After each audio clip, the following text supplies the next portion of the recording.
আসসালামু আলাইকুম ভাই ও বোনেরা, আশা করি আপনারা অনেক ভালো আছেন। আমি খুব অসুস্থর কারণে আগামী 2 দিন ক্লাস নিতে পারিনি। তো কোনো সমস্যা নেই, চিন্তার কোনো কারণ নেই, আজকে আমি ফিরে এসেছি। তো আজকে আমরা আলোচনা করব অংশীদারি ফার্মের আয়, মানে একটা অংশীদারি যে ফার্মের কিভাবে আয় নির্ণয় করা হয়, সেই আয়গুলো নির্ণয় করব আজকে আমরা। তো প্রথমে আমরা এর সূত্রগুলো দেখে নিই। তো সূত্র একই রকম, মানে পূর্বের অঙ্কগুলোতে যেভাবে আমরা অঙ্ক করেছিলাম বা সূত্র দেখেছিলাম সেইভাবে অঙ্কগুলো বা সূত্রগুলো হয়। তো প্রথমে আমাদের বের করতে হবে, দেখেন, করদাতা, হেডিংটা দিতে হবে করদাতা, আয় বর্ষ, কর বর্ষ, ফার্মের মোট আয় নির্ণয়। এটা তো কমন বিষয়। তারপরে বিবরণ, টাকা, টাকা, এগুলো এই তিনটা কলমও কমন বিষয়, ছক একই, শুধু ভিতরের আইটেমগুলো চেঞ্জ হবে। তো দেখি, চলুন দেখা যাক। প্রথম এদেরকে আমাদের বসাতে হয় লাভ লোকসান অনুযায়ী নিট লাভ, অর্থাৎ যে লাভ লোকসান অনুযায়ী নিট লাভ, এইটা প্রশ্নপত্রে দেওয়া থাকবে নিট লাভ নামে। তো ওইটাকে আমরা লিখতে হবে লাভ লোকসান অনুযায়ী নিট লাভ। যেই টাকার পরিমাণ দেওয়া থাকবে সেই টাকার পরিমাণ সরাসরি 2 নাম্বার ঘরে বসে যাবে। তারপর আমাদের এখানে এই লাভ লোকসান অনুযায়ী নিট লাভের সঙ্গে আমাদের যোগ করতে হবে, কি কি যোগ করতে হবে? অনুমোদনযোগ্য খরচ অথবা ব্যয়, মানে যে খরচগুলো অনুমোদনযোগ্য হয়নি সেই খরচ বা ব্যয়গুলো আমরা লিখবো এখানে। তো কি কি থাকতে পারে এর মধ্যে আইটেম, বা অনুমোদনযোগ্য খরচ বা ব্যয়ের মধ্যে কি কি আইটেম থাকতে পারে? মূলধনের সুদ থাকতে পারে, ঋণের সুদ থাকতে পারে, কমিশন থাকতে পারে, বেতন থাকতে পারে, আবার অন্যান্য পারিশ্রমিক থাকতে পারে, আর কারবারের অন্যান্য অনুমোদনযোগ্য ব্যয় থাকতে পারে। তো এই 6টা আইটেম থাকলে আমরা অনুমোদনযোগ্য খরচ বা ব্যয় হিসাবে দেখাবো। তো এই টাকার পরিমাণ যোগ করে যেই টাকার পরিমাণ পাবো আমরা, সেই টাকার পরিমাণ এই লাভ লোকসান অনুযায়ী নিট লাভের সঙ্গে অনুমোদনযোগ্য খরচ যোগ করে আমরা একটা অ্যামাউন্ট পাবো। এই অ্যামাউন্টটা হচ্ছে আমাদের কারবারি ও অকারবারি আয়। এই অ্যামাউন্টটা হচ্ছে আমাদের কারবারি ও অকারবারি আয়। এখন এই কারবারি ও অকারবারি আয় থেকে আমাদের বাদ দিতে হবে অকারবারি আয়। এই যে বাদ অকারবারি আয়। তো অকারবারি আয় কি কি থাকে? সিকিউরিটি সুদ খাতে আয় থাকে, গৃহ সম্পত্তি আয়, কৃষি খাতে আয়, মূলধনের লাভ খাতে আয়, ব্যাংক সুদ, লভ্যাংশ, অংশীদারদের উত্তোলন সুদ। এই 7টা আইটেম থাকবে। যদি থাকে, এই 7টা আইটেম হচ্ছে অকারবারি আয়ের আইটেম। তো এই যদি অকারবারি আইটেম আমরা বাদ দিব, তখন এই 7টা আইটেমের মধ্যে যে আইটেমগুলো প্রশ্নপত্রে থাকবে সেই আইটেমগুলো আমরা এখানে লিখব। তারপরে এই টাকার পরিমাণগুলো যোগ করে আমরা এই যে কারবারি ও অকারবারি আয়টা আছে না, এই যে এই আয় থেকে আমরা এই টাকার পরিমাণটা বিয়োগ দিব, বিয়োগ দিয়ে আমরা পাবো কারবারি আয়। এটা অকারবারি ও কারবারি আয় পেয়েছি আমরা। এখন সেখান থেকে আমরা অকারবারি আয় বাদ দিলে আমরা পাবো কারবারি আয়। এটা হচ্ছে কারবারি আয়, এই যে কারবারি আয়। আবার এই কারবারি আয় থেকে আবার আমরা অকারবারি আয়গুলো যোগ করব। তো অকারবারি আয়, এখানে যে সিকিউরিটি সুদ, মানে যেটা সিকিউরিটি সুদ, গৃহ সম্পত্তির আয়, লভ্যাংশ, এখানে লক্ষ্য করুন, যদি লভ্যাংশ পাই আমরা, তাহলে অকার ধার্য সর্বোচ্চ 25,000 টাকা আমরা অকার ধার্য ধরবো। সর্বোচ্চ 25,000 যদি লভ্যাংশ থাকে, তাহলে আমরা সর্বোচ্চ 25,000 টাকা অকার ধার্য ধরবো। বাদ দিয়ে যে টাকা থাকবে সেই টাকার পরিমাণ আমরা 2 নাম্বার ঘরে বসাবো। তারপরে থাকতে পারে কৃষি খাতে আয়, ব্যাংক সুদ, মূলধনী লাভ, উত্তোলনের সুদ। তো এইটা আইটেমগুলো থাকলে আমরা আবার যোগ করে, এই যে আমরা এখানে বের করেছিলাম না, এই যে কারবারি আয়, এই কারবারি আয় থেকে আমরা আবার যোগ করব। যোগ করে যেই টাকার পরিমাণ পাবো সেটা হচ্ছে আমাদের ফার্মের মোট আয়। এটাই হচ্ছে আমাদের ফার্মের মোট আয়। এভাবেই অঙ্কটা, এভাবে এটাই হচ্ছে ছক। এই ছকের মাধ্যমে সব অঙ্ক করতে হয়। আমি আপনাদের একটি নোট দিয়ে দিয়েছি, আর সেই নোটে সুন্দর করে ছকটি উল্লেখ করা আছে। সেই ছকটি মনে রাখতে পারলা ইনশাল্লাহ, যদি মনে রাখতে পারেন তাহলে ইনশাল্লাহ বাকি সব অঙ্কগুলো আপনারা করতে পারবেন। তো চলুন আজকে আমরা দুইটি অঙ্ক করব, একটি না দুইটি অঙ্ক করব। তো দুইটি অঙ্ক, আমরা প্রথম অঙ্কে যাই। দুইটি অঙ্ক করার আগে আরেকটি আমরা ফর্মুলা আছে, সেটা হচ্ছে অংশীদারি ফার্মের মোট আয় বন্টন, মানে মোট যে আয়টা সেটা আমরা 3টে যে অংশীদার থাকবে বা জয়টা অংশীদার থাকবে তয় অংশীদারের মধ্যে আমরা বন্টন করে দেব। তাহলে ছকটা হবে কি দেখেন, বিবরণে একটি কলাম, মোট টাকা পরিমাণ, যেটা মোট টাকার পরিমাণ পাবো সেই মোট টাকার পরিমাণের একটা কলাম হবে। এটা হচ্ছে জয়টা অংশীদার থাকবে তয়টা ঘর হবে। এখানে আমি 3টা অংশীদার নিলাম, সর্বোচ্চ 3টা অংশীদার থাকে বা বেশিও থাকতে পারে। এখানে যদি 2টা অংশীদার থাকে তাহলে আমরা একটি কলাম বাদ দিয়ে 2টা ঘর নেব। তাহলে আমাদের কি কি আইটেমগুলো হবে এখানে? বেতন, বেতন যার যত টাকা থাকবে তত টাকা বসাতে হবে। যদি 2 জনের বেতন থাকে 2 জনের টাকার পরিমাণ যোগ করে আমরা এই মোট টাকার ঘরে পরিমাণ বসাবো। অর্থাৎ এই 3 কলামের টাকার পরিমাণ যোগ করে আমরা মোট কলামে বসাবো। বেতন থাকতে পারে, মূলধনের সুদ থাকতে পারে, ঋণের সুদ থাকতে পারে, কমিশন থাকতে পারে, অন্যান্য পারিশ্রমিক, উত্তোলনের সুদ থাকতে পারে। আর বলেছে কারবার হতে অংশীদারদের অবশিষ্ট আয়ের অংশ, অর্থাৎ প্রশ্নপত্রে যে অনুপাত আকারে দেওয়া থাকবে 3:2:1 এই দেওয়া থাকবে, এইটা যে মোট আয় হবে, যে কারবার হতে অংশীদারদের অবশিষ্ট আয় মানে অবশিষ্ট যে আয়টা থাকবে সেখান থেকে এই অনুপাত আকারে প্রকাশ করে বা অনুপাত আকারে টাকার পরিমাণ ভেঙে আমরা এখানে মোট টাকার পরিমাণ বসাবো। মোট টাকার পরিমাণ বসিয়ে অনুপাত আকারে আমরা ভাগ করে দেব। ভাগ করে দেওয়া সকল টাকা যোগ করে যে টাকার পরিমাণ আসবে এই সকল প্রকার টাকা যোগ করে প্রত্যেকটা অংশীদারের এবং মোট টাকা যোগ করে পাবো আমরা কারবার হতে আয়। এইটাই হচ্ছে আমাদের কারবার হতে মোট আয় বা কারবার হতে মানে মোট যে আয়টা হয়েছিল সেই আয়টা আমরা বন্টন করে নিলাম। তাহলে বন্টন করলে প্রত্যেক অংশীদারে তার অনুপাত আকারে টাকার পরিমাণটা পেয়ে যাচ্ছে। এই হচ্ছে অংশীদারি ফার্মের মোট আয় বন্টনের নিয়মাবলী। তো আমরা এখন সরাসরি অঙ্কে চলে যাই, চলুন।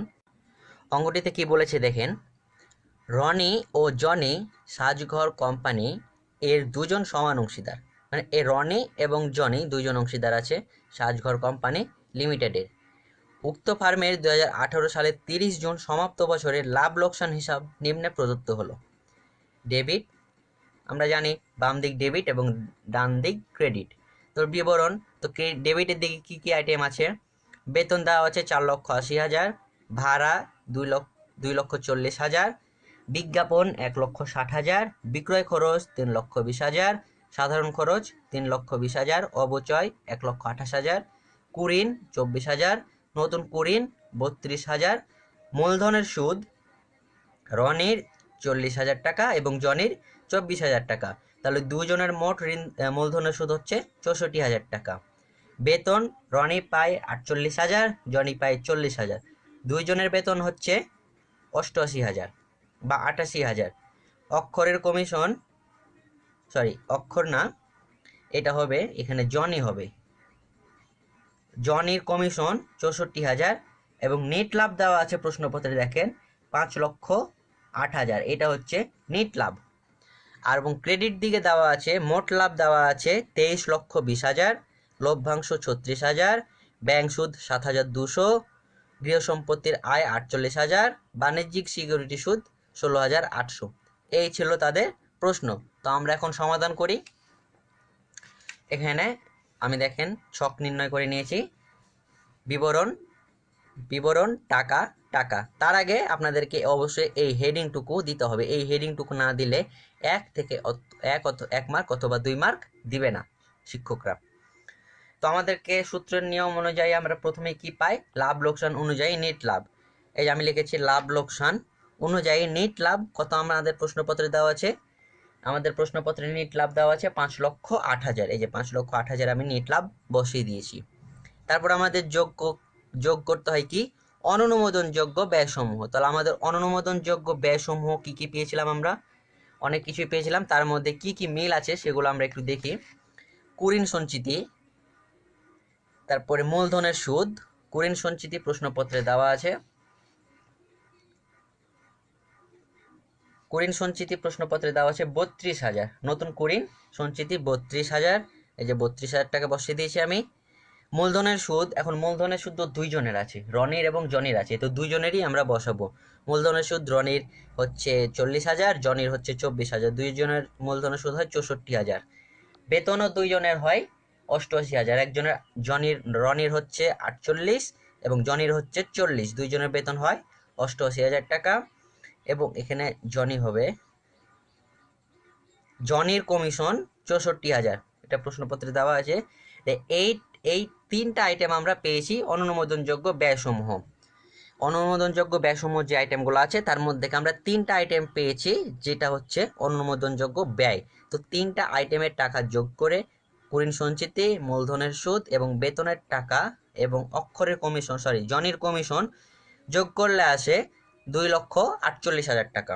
তাহলে লাভ লোকসান অনুযায়ী এই নেট লাভের সাথে এই অনুমোদনযোগ্য ব্যয় যোগ করলে আসে 7,56,000। এটা হচ্ছে কারবারি বা অকারবারি আয়, কারবারি ও অকারবারি আয়। এখান থেকে আমরা বাদ দিব অকারবারি আয়। আমরা সূত্রে দেখেছি যে এখান থেকে আমরা এই কারবারি ও অকারবারি আয় থেকে আমরা অকারবারি আয় বাদ দিব। অকারবারি আয় কি কি পেয়েছিলাম? আমরা অনেক কিছুই পেয়েছিলাম, সেটা আপনারা প্রশ্নপত্রে সেটা আমার ওই যে হ্যান্ড নোটে দেওয়া আছে সূত্রের ফর্মুলাতে, সেখান থেকে আপনারা দেখে নিতে পারবেন। তো আমি যেগুলো এখানে প্রশ্নের সাথে আমরা পেয়েছি প্রশ্নপত্রে সেগুলো আমরা বসাই। আমরা পেয়েছি লভ্যাংশ 36,000 টাকা, ব্যাংক সুদ আছে 7,200 টাকা, গৃহ সম্পত্তির আয় আছে আমরা পেয়েছি 48,000 টাকা, আর অবাণিজ্যিক আয় আছে আমাদের 16,800 টাকা। তো এই টাকার পরিমাণ যোগ করলে হয় আমাদের 1,08,000 টাকা। এইটা হচ্ছে, তাহলে এই কারবারি ও অকারবারি আয় থেকে অকারবারি আয় বাদ দিলে পাই আমরা 6,48,000। এটা হচ্ছে কারবারি আয়, এটা হচ্ছে কারবারি আয়, এটা হচ্ছে কারবারি আয়, কারবারি আয়। তো এই কারবারি আয়ের সাথে আবার আমরা অকারবারি আয় সমূহ যোগ করি, যোগ অকারবারি আয় সমূহ। একবার আমরা বিয়োগ করলাম, আবার এখন আমরা যোগ করব। তো প্রথমে দেওয়া আছে লভ্যাংশ। তো লভ্যাংশ আমরা এখন অকারবারি আয় সমূহ কোনগুলো?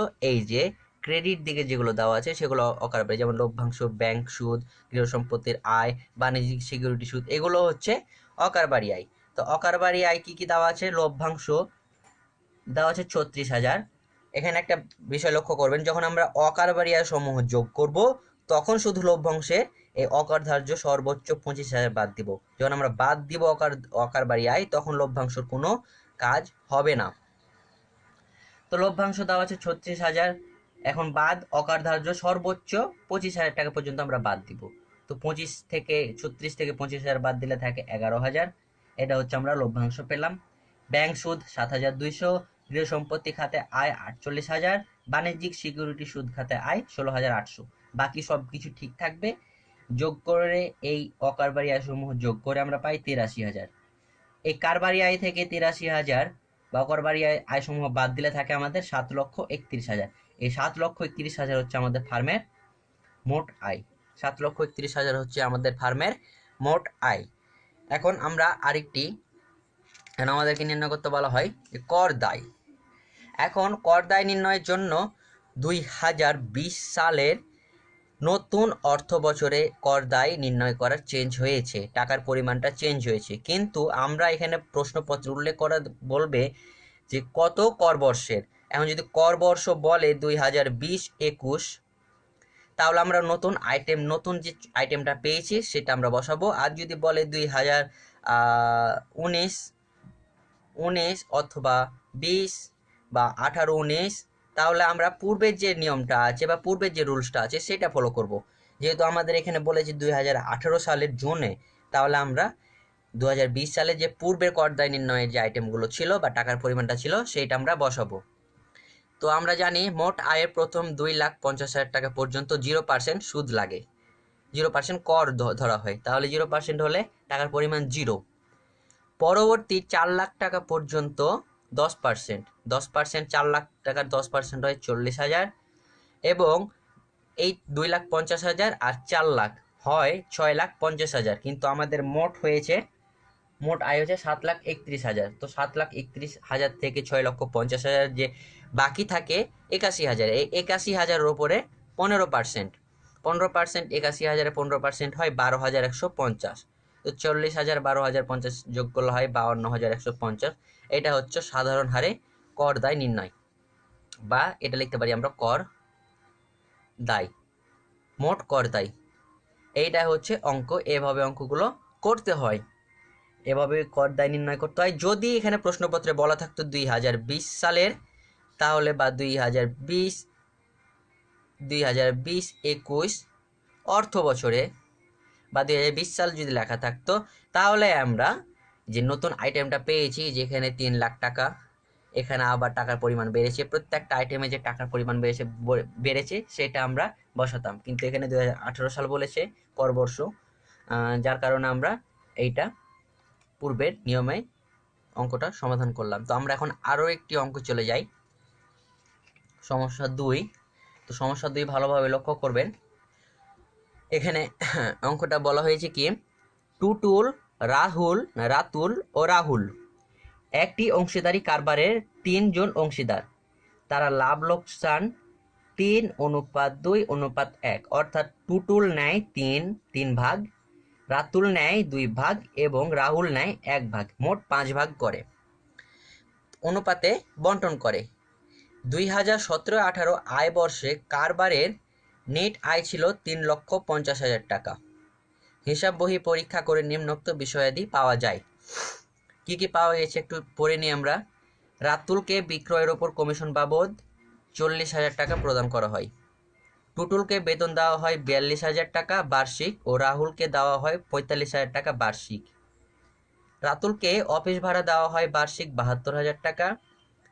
টুটুল ও রাহুলের ব্যক্তিগত ব্যাংক ঋণের সুদ দেওয়া হয় যথাক্রমে 5,000 টাকা ও 4,000 টাকা, মানে ব্যক্তিগত ঋণের সুদ যেটা আছে সেইটা। রাহুলকে কারখানা ভাড়া দেওয়া হয় 50,000 টাকা। আগা খান ফাউন্ডেশনে অনুদান প্রদান করেন 60,000 টাকা। অগ্রিম আয়কর প্রদান করেন 40,000 টাকা। কাস্টমস আইন ভঙ্গের জন্য 65,000 টাকা জরিমানা।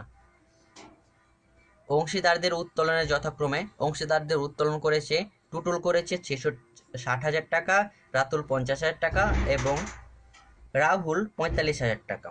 এখন নিচে বলেছে 2018-19 কর বর্ষে কারবারের মোট আয় এবং প্রত্যেক অংশীদারদের কারবার হতে প্রাপ্ত মোট আয়ের পরিমাণ নির্ণয় করো। অর্থাৎ আমাদেরকে মোট আয় এবং প্রত্যেক অংশীদারের কারবার হতে প্রাপ্ত মোট আয়ের পরিমাণ নির্ণয় করতে বলা হয়েছে। তো আমরা অঙ্কটি শুরু করি, সমাধান করে নিই আমরা। তো আমরা যেভাবে ছক সেভাবেই যে আইটেম সেই আইটেম, করদাতা, আয়বর্ষ, করবর্ষ, মোট আয় নির্ণয়। তাহলে আমাদেরকে প্রথমে কি কাজ, আমাদের লাভ লোকসান অনুযায়ী নেট লাভ বের করা। এখানে আমরা লাভ লোকসান অনুযায়ী নেট লাভ আছে আমরা 3,50,000 টাকা,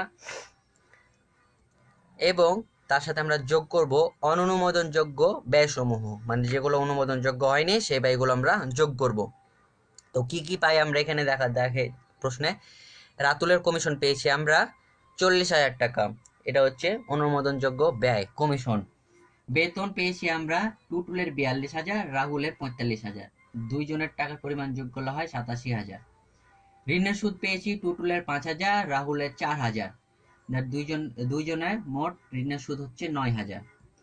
তারপরে অগ্রিম আয়কর পরিশোধ 4,000 টাকা, আইন লঙ্ঘের জরিমানা 65,000 টাকা, এবং উত্তোলন ছিল টুটুল এর উত্তোলন ছিল 60,000, রাতুলের ছিল 50,000 এবং রাহুলের ছিল 45,000। তিনজনের টাকার পরিমাণ যোগ করলে হয় 1,55,000। এগুলো ছিল অনুমোদনযোগ্য ব্যয়সমূহ। তো এই সব ব্যয় যোগ করে আমরা পেলাম 3,96,000। এই 3,96,000 পেলাম আমরা অনুমোদনযোগ্য ব্যয়। এখন এই নেট লাভ থেকে এই অনুমোদনযোগ্য ব্যয় বাদ যোগ করবো আমরা, যোগ করলে পায় 7,46,000। এই 7,46,000 হচ্ছে আমাদের ফার্মের মোট আয়। আমরা আর অঙ্ক করলাম না, কারণ প্রশ্নপত্রে আর কোনো আইটেম দেওয়া নেই। বাকি যে সব আইটেম ছিল নির্ণয় করার জন্য সেগুলো আমাদের দেওয়া নেই, কারণ লভ্যাংশ, ব্যাংক সুদ এগুলা কিছুই দেওয়া নেই। গৃহ সম্পত্তি আয়, বাণিজ্যিক খাতে আয়, এগুলো কিছুই দেওয়া নেই, কারণ যতটুকু ছিল ততটুকু নিয়ে আমরা অঙ্কটি সমাধান করলাম। এবং আমাদের প্রশ্নপত্রে আরো একটি জিনিস বলা হয়েছিল যে অংশীদারদের কারবার হতে প্রাপ্ত মোট আয়ের পরিমাণ নির্ণয় করো। তো প্রাপ্ত মোট আয়ের পরিমাণ আমরা নির্ণয় করি এখানে আমরা লিখেছি ফার্ম হতে প্রাপ্ত অংশীদারদের আয়।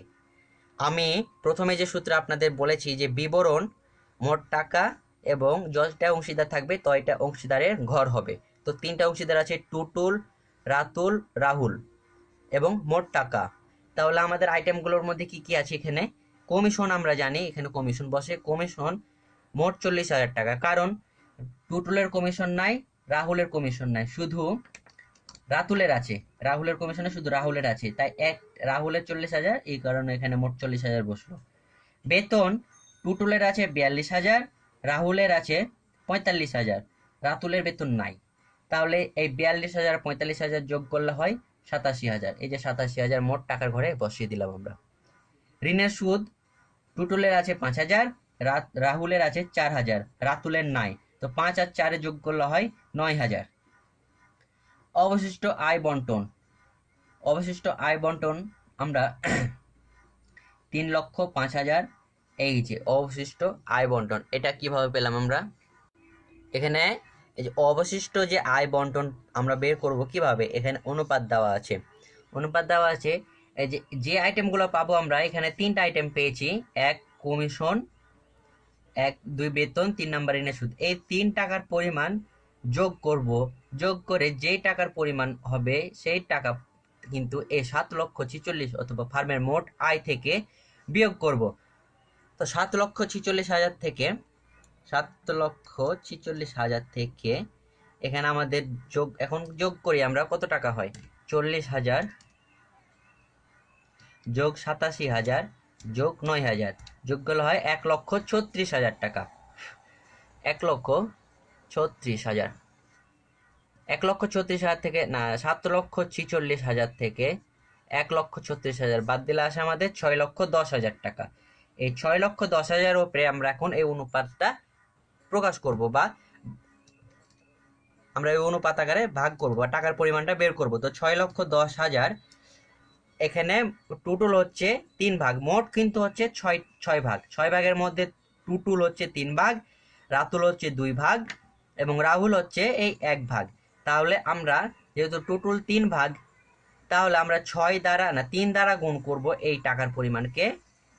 6 দ্বারা না 3 দ্বারা গুণ করে 6 দ্বারা বিয়োগ, ভাগ। তাহলে আমাদের টাকার পরিমাণ আছে 6,10,000। 6,10,000 গুণিত 3 ভাগ মোট আইটেম না, মোট ভাগ হচ্ছে 6টা, তাহলে ভাগ 6। এই দেখেন 3,05,000 টাকা বের হয়ে গেছে। 3,05,000 টাকা আমি বসিয়ে দিয়েছি টুটুলের ঘরে। রাতুলের ঘরেও সেম, এখানে রাতুলের ভাগ হচ্ছে 2 ভাগ, তাহলে আমরা 2 দ্বারা গুণ করব এবং 6 দ্বারা ভাগ করব। তাহলে 6,10,000 গুণিত 2 ভাগ 6, এই দেখেন 2,03,333 বের হয়ে গেছে। এই যে 2,03,333 আমি বের করে নিয়েছি। রাহুলের এভাবে, রাহুলের 1 ভাগ মানে 1 দ্বারা গুণ এবং 6 দ্বারা ভাগ করলে আসে 1,01,667। এই 3 টাকার পরিমাণ যোগ করলে আসবে 6,10,000 টাকা। এখন মোট টাকার পরিমাণগুলো সব যোগ করে নেব। মোট প্রত্যেকটা অংশীদারে টাকার পরিমাণ যোগ করলে হয়, মোট টাকায় পেয়েছি আমরা 7,46,000 টাকাই আমরা পেয়েছি। টুটুলের আয় হয়েছে, কারবার থেকে আয় হয়েছে 3,52,000, রাতুলের হয়েছে 2,43,333, এবং রাহুলের হয়েছে 1,50,667। এইটা হচ্ছে কারবার থেকে মোট আয়। আর এইভাবে ফার্ম হতে প্রাপ্ত অংশীদারের আয় নির্ণয় করতে হবে, প্রত্যেকটা অংশীদারের প্রাপ্ত আয় কত সেইটা নির্ণয় করতে হবে। তো আশা করি বুঝতে পেরেছেন। যদি বুঝতে না পারেন তাহলে আমাকে প্রশ্ন করবেন, আমি আপনাদেরকে আবার বুঝিয়ে দেবো। সে পর্যন্ত আপনারা ভালো থাকবেন, সুস্থ থাকবেন। আসসালামু আলাইকুম, দেখা হবে আগামী ক্লাসে।